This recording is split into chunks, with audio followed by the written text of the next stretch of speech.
Good morning again.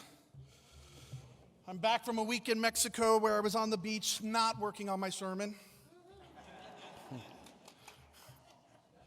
It was much needed relaxation and fun, but I am glad to be back.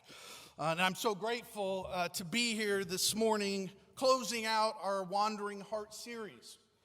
I was privileged and honored to launch the series 7 weeks ago in the beginning, and here at the end I get to close it out too. I'm reminded of some of my teaching from my mentor at Cal State Fullerton in directing, who always said the most important moments in a play are the beginning and the end. You can't screw those up. But to tell the beginning and the end, you've got to understand the story, everything that happened in between. So, here we are the Sunday after Easter.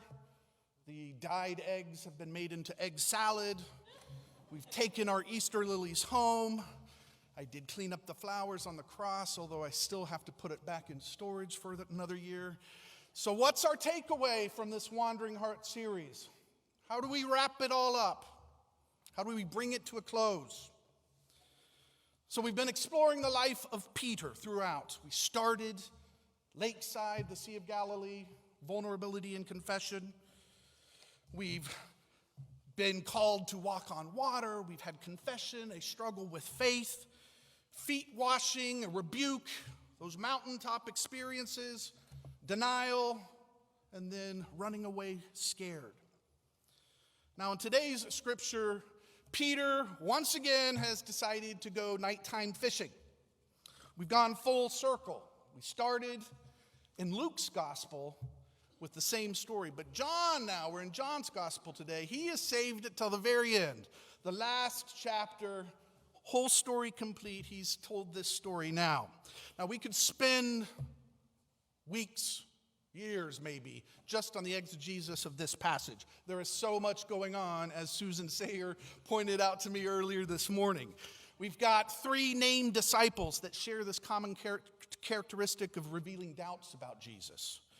We have a charcoal fire, reminiscent of the charcoal fire where Peter was warming his hands during the denial. We've got clear sacramental imagery, loaves and fishes. We've got this threefold questioning juxtaposed against the earlier threefold denial. There's a comparison going on between the multitudes of fish and the multitudes of sick, outcast, hungry, and destitute.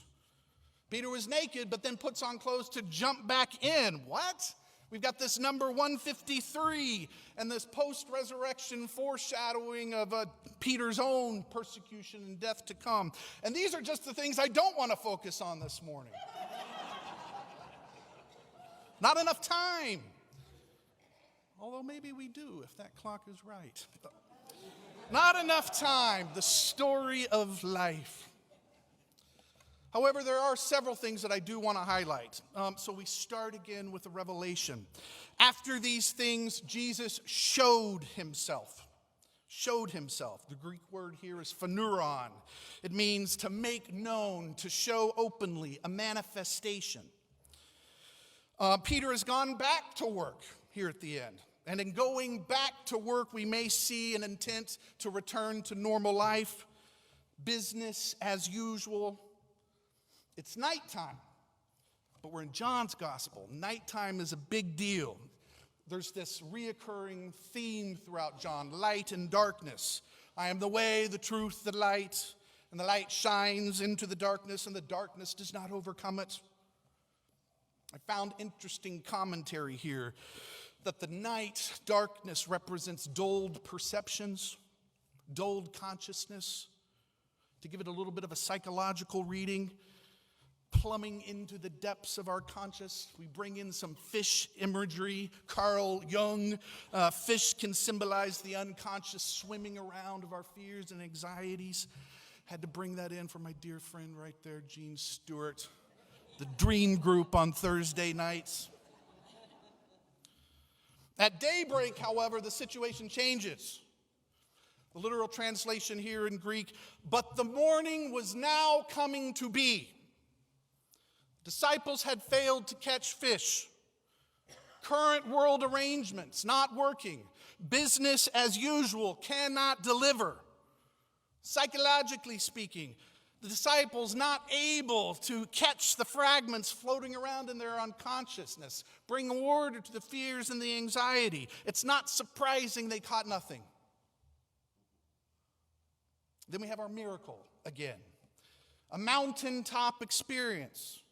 An inbreaking manifestation of love. Dawn coming into the world. A change in the normal way of doing things. An ordering and clarity on the psychological level. An encounter and in a harvesting of the sick, the lame, and the destitute. And in this encounter, Jesus is experienced somehow as still present. Now, as I said about miracles, my agnostic skepticism, cautious just because I don't think they're photographic, literal captures of what happened. And I'm just equally as skeptical when it comes to the resurrection, because unless it's a zombie apocalypse, dead bodies aren't walking around. However, a mysterious manifestation, a mystical making known in the light of Jesus' life and ministry and crucifixion. Okay, I'm still listening. And you combine that with Peter's experience of the resurrection. It's important to know here, he doesn't come to know because he sees it. He comes to know because he heard it. He heard it through the testimony of the beloved disciple. And it's over this meal and the breaking of bread that this community comes to believe, although they're too scared to admit it. Then we have this very interesting threefold questioning. And it's interesting because of the Greek again. And it's the Greek form of love and the Greek form of knowing. Do we remember some of the types of Greek love? I heard one back there. Say it out loud. Agape, eros, phileo. Agape, unconditional love. Phileo, brotherly, sisterly love. Eros, romantic, erotic love. I had to throw in that questioning and answering because I was privileged to, with the Jewish Collaborative, working the High Holy Days in the tech booth. And I loved that in their service, the rabbi went back and forth in this kind of conversation and engagement. And I'm like, ooh, I like that. I'm going to try it out. Agape, unconditional love. Now let's look at this word oide, to know. There's two types. There's oide and nosko. And oide is common knowing based on observation and experience, sort of rational thinking. And then you've got oide, which is nosko, gnosis, gnostics, which is a mysterious, mystical knowing. All right, so in this passage, we've got some interesting things going on. Jesus says to Peter, do you love me? He uses agape, though. Do you agape me? And Peter says, you know I do. Using oide, common knowing. Feed my lambs. Jesus says the second time, do you agape me? And Peter responds, you know, oide, I love you, phileo. He uses phileo twice. Agape Jesus twice, Peter phileo twice. Feed my sheep. Now, third time Jesus says, do you philios me? Phileo, brotherly, sisterly love. And then Peter changes his. So Jesus changes his and Peter changes his. You know I do. Nosko, mystical, spiritual knowing. I phileo you. Love, again, brotherly, sisterly love. So why this change? Why this wordplay? I think it can be one or three things. First, somehow there's a distinction being made between the love Jesus is trying to articulate and that of Peter's. Peter, maybe he doesn't get it yet. Maybe Peter's not at Jesus' level. Maybe there's still something more to come. But then the third time, maybe Jesus is lowering his love to Peter's level. Two, the Greek words just may be synonymous, and they're just being used interchangeably. Or three, somehow the Johannine authors are elevating phileo, brotherly, sisterly love, raising it up. I'm not going to give a satisfactory answer today. I'm going to leave that to Ken Wyant and the Tuesday Bible study. Tuesday Bible study. in person and on Zoom, always at 4 p.m., where the discussions are lively, the curiosity deep, and the fellowship always fun. Tuesdays, 4 p.m. There's my plug for you, Ken. Let me just say, though, I kind of lean towards one. There's something being emphasized about this agape love in comparison to that love between our families and friends in everyday life. So what is it I'm trying to say here on the Sunday after Easter, when we've all gone back to work and our normal routines are in full swing? But have we returned to a post or pre-resurrection world? Are our perceptions dimmed, our consciousness numb, our psychological personhood dull? Do we awake after a long day of work to find our metaphorical nets empty? Or did we hear the resurrection last Sunday, like Peter heard it? And in recognizing this morning that dawn is now coming to be, and in hearing it, are we gathering today to share a meal where we just might be asked how we love in this world? I asked at the beginning of Lent, does the Lenten season really mean anything to you in your daily lives? I ask now here at the close, does Easter really mean anything to you in your daily lives? Thank you, Jerry. Back in January, I had a phone call with Steve Getz. Steve, my captain, where are you, Steve? It was right about the time of my anniversary. There he is. Right about the time of my anniversary as a year as your administrative pastor. And I had told him, after some serious reflection, that if I had to score my first year, I'd give it a 9 out of 10. And he said, well, you know why the score's that high? It's because you get to bring your dog Dolly to work. And I said, Steve, I'm going to put that in a sermon. Now, seriously, part of that 9 out of 10 is because when I look back, that year I've experienced a deepening capacity to love. I've had growth in my compassion and my empathy. I love more deeply now than I did before I started this job. And I think the reasons for it are, there's 3 experiences that I want to share that I think have contributed to a deepening capacity to love in me. Now, the first is, in my role as administrative pastor, I get to distribute food cards and gas cards, and sometimes bus passes if we have them. And I distribute those to people in need, homeless or unhoused, or people down on their luck. And the rule is I can give out one every 3 months. And so I first saw people as strangers, but then throughout the year began to realize that these were more like regulars, because like clockwork, every 3 months I would start to see the same faces. And I've discovered that this interaction is a barometer of sorts of my own spiritual, psychological well-being at any given moment. Because when I hear the knock on the door, that transaction of getting a little ID, filling out the form, making sure it goes on Heidi's desk, gets my signature, hand off the card, can happen in 5 minutes or less if I want it to. And sometimes it is 5 minutes or less because I'm busy, got a lot to do, or I'm stressed, or something's going on, and it's 5 minutes or less. But I came to realize that 5 minutes or less is not enough, because I have a human being in front of me.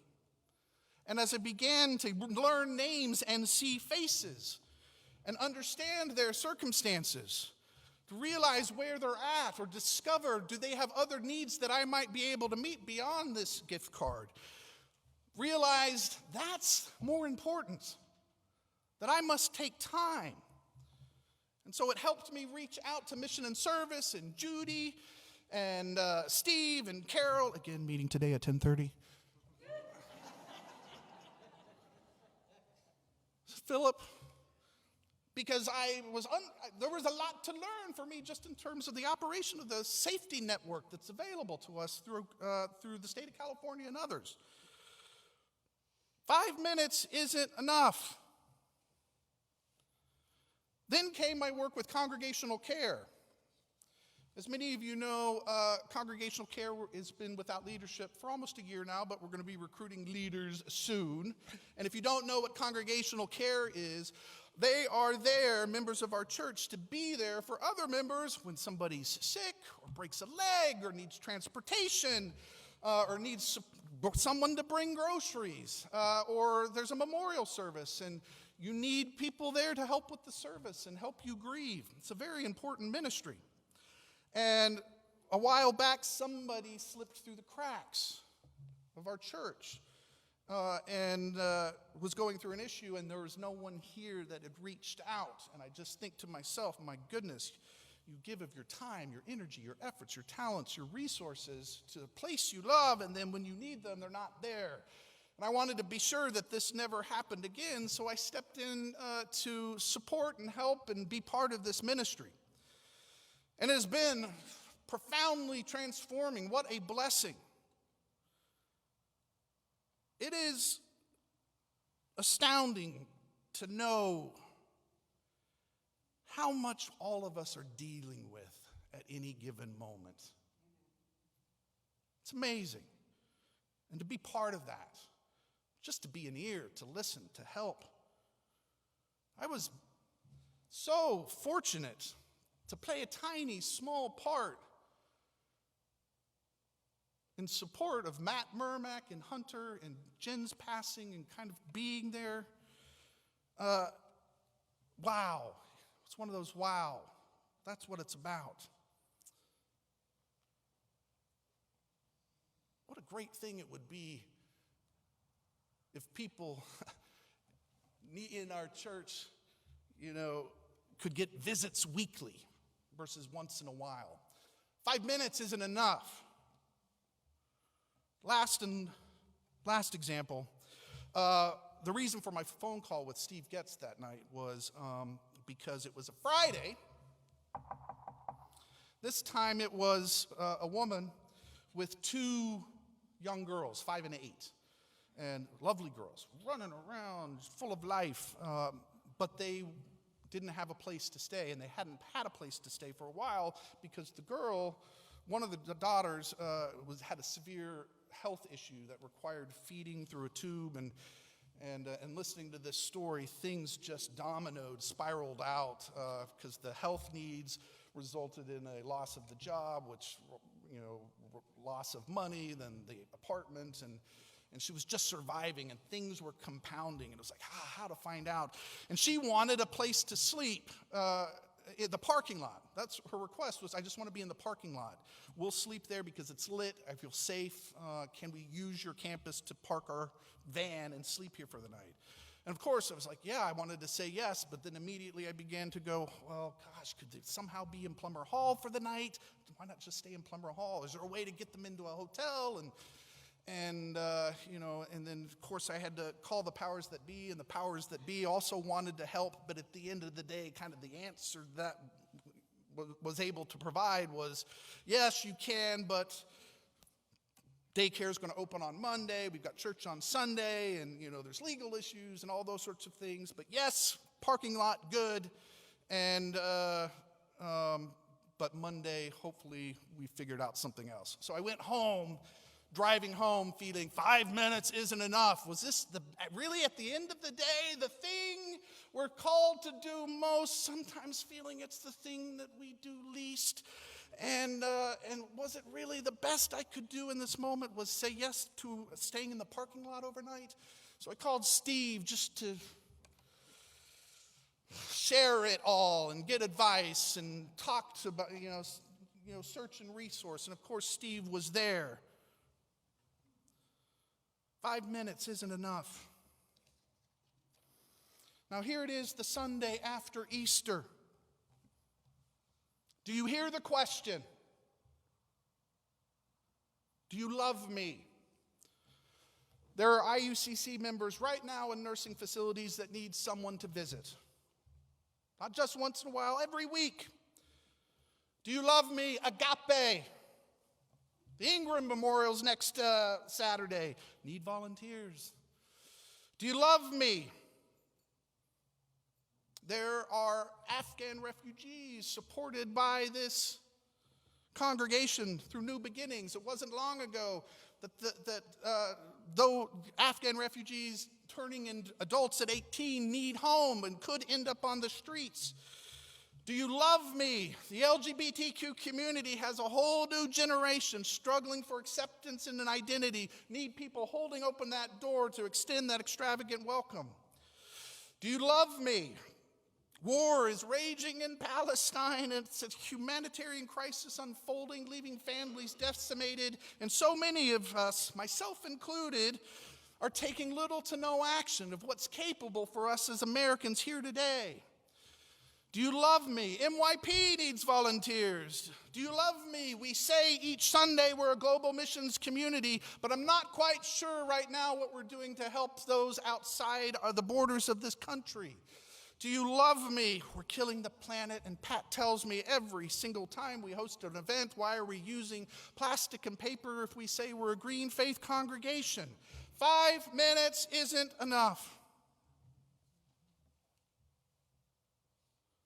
In closing, I did skip over one little exegetical point which I need to make because my final point won't be as powerful if I don't. John does an interesting thing too at the very end. He says, "Follow me." Now what's interesting about it in John's gospel, it's the first time, only time that he says it directly to Peter. There at the very end, "Follow me." So we've heard the story last Sunday. We're about to celebrate communion. We will share a meal together, and I say to you in faith, it is in the sharing of this meal that Jesus is still somehow made known, gnoskos, made manifest and revealed, and I say in faith that the capacity to love grows and deepens through involvement in this shared community. Here on the Sunday after Easter, wandering hearts gathered together at the end of John's gospel and at the end of my sermon. Do you hear the words, may they take hold and never let go? Follow me. Follow me. Amen.